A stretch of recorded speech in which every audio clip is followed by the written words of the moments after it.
Nanti bakal ada saudara-saudaraku itu, kelompok-kelompok dari orang Islam itu yang dihalau dari telaga. Sebagaimana onta tersesat itu dihalau dari telaga. Jadi orang kalau punya onta, dia mau kasih minum ke telaga, terus ada onta orang lain datang, itu diusir. Karena bukan tempat dia ini. Diusirlah karena telaganya onta itu. Akan terjadi itu. Dan ketika dihalau, Rasul sallallahu alaihi wasallam mengatakan, "Unadihim ala haluma." Ketika mereka diusir, Rasul tahu tuh ada bekas wudhu tuh. Mereka orang-orang Islam. Nabi memanggil mereka, "Ayo ke sini," kata dia. Dan dalam riwayat lain Rasul mengatakan, "Ummati, umatku mereka." Apa kata fayuqal, para malaikat mengatakan kepada Nabi, "Innahum qad baddalu ba'da." Mereka telah merubah setelah engkau meninggal. Agama Nabi sudah dirubah dengan mereka. Maka Rasul SAW mengatakan, suhqan, jauhlah. Al-Imam Nawawi ketika menjelaskan hadis ini, beliau menjelaskan salah satu bahaya bid'ah itu, kita bisa dihalau dari telaga Rasul SAW. Iya, kita wudhu, ada bekas wudhu, kita sholat, tapi ternyata kita membuat ajaran selain ajaran Rasul SAW. Kita membuat agama baru, kita tambah agama Rasul SAW dengan dalih kan baik. Dalihnya itu kan baik. Ini kan baik.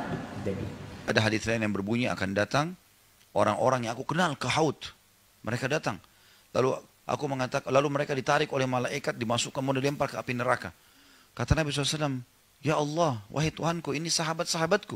Aku mengenal mereka nih. Pernah beriman padaku." Kata para malaikat, Allah menjawab ya, melalui malaikat, maka malaikat berkata, "Hai Muhammad, sesungguhnya engkau tidak tahu apa yang mereka lakukan sepeninggalmu." Ya. Dalam riwayat lain, engkau tidak tahu apa yang mereka telah rubah dari ajaranmu. Maka kata Nabi SAW, suhqan, kecelakaan dan kebinasaan. Siapa yang mengubah ajaran yang sudah aku ajarkan sepeninggalku.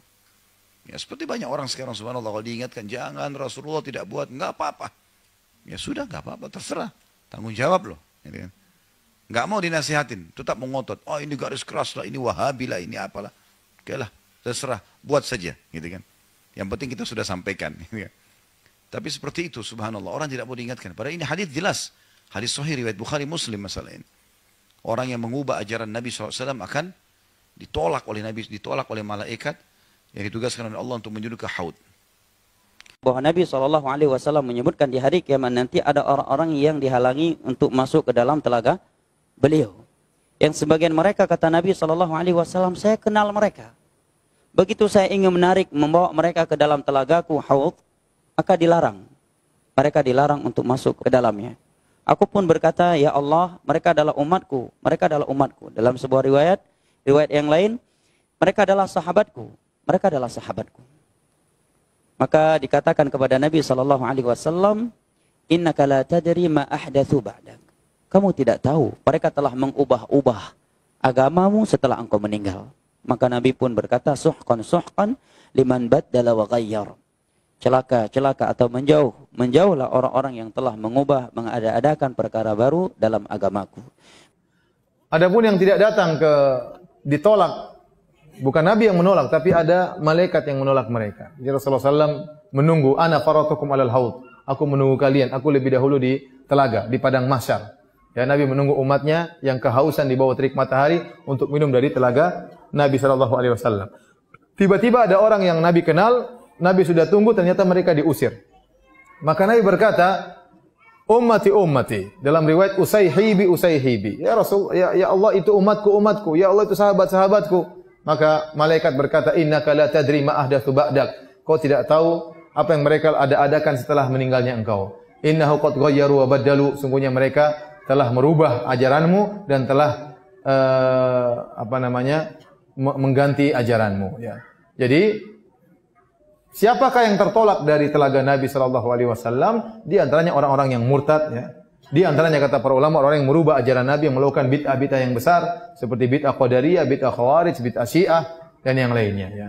Ini dijelaskan oleh Al-Qurtubi, yaitu yang dimaksud mereka adalah orang-orang yang melakukan bid'ah-bid'ah akidah yang benar-benar anggap merubah ajaran Nabi sallallahu alaihi wasallam. Ya, mereka tertolak dari telaga Nabi sallallahu alaihi wasallam karena mereka tidak puas dengan ajaran Nabi.